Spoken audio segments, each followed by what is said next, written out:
هلوز، عاملين ايه يا اصدقائي؟ السلام عليكم. اهلا بكم في الحلقه رقم 12 من سلسله احصائيات وارقام لاعبين النادي الاهلي. يلا بينا ندخل في الحلقه. النهارده معانا لاعب من اهم لاعبين خط الوسط في الاهلي في اخر 7 سنين. اهميته تكمن في انه ترمومتر الفريق، لاعب لا غنى عنه، قائد بدون شاره، لاعب بيديك تقل غير عادي في الملعب، كواليتي عالي جدا حتى لو مش هيبقى اساسي، لاعب لا غنى عنه، خبره وشخصيه، يقدر يديك الاستحواذ في اصعب الاوقات وقدام اي خصم.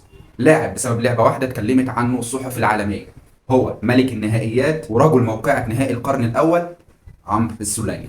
عمرو السولية او عمرو محمد عيد السولية، مواليد منية سمنود في الدقهلية، 2 ابريل 1990، عنده 33 سنة.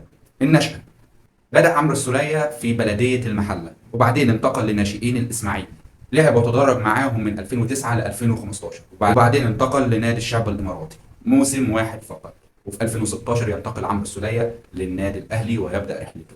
واحد من أهم لاعبين خط الوسط في الأهلي، أثبت جدارته، عنده قوة شخصية وخبرة، وهو من أكثر اللاعبين مشاركة في المباريات مع الأهلي.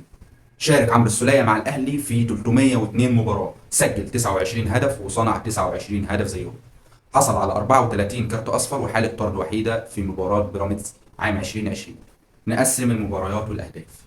عمرو السولية مع الأهلي في الدوري لعب 178 مباراة، سجل 19 هدف وصنع 22 هدف.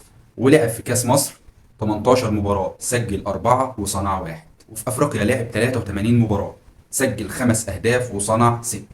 من ضمن الخمس أهداف دول سجل 3 في النهائيات قدام الترجي وقدام الزمالك وقدام كايزر تشيفز.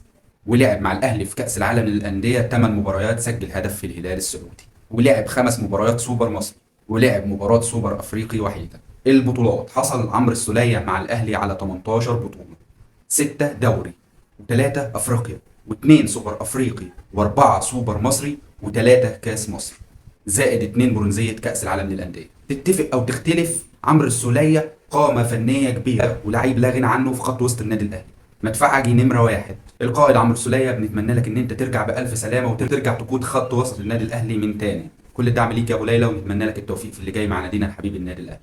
وأخيرا وصلنا لنهاية الحلقة. لو عجبتك الحلقة ما تبخلش علينا باللايك والشير، وتوقع مين هيكون نجم الحلقة الجاية، وأشوفكم الحلقة الجاية على خير. سلام أطير.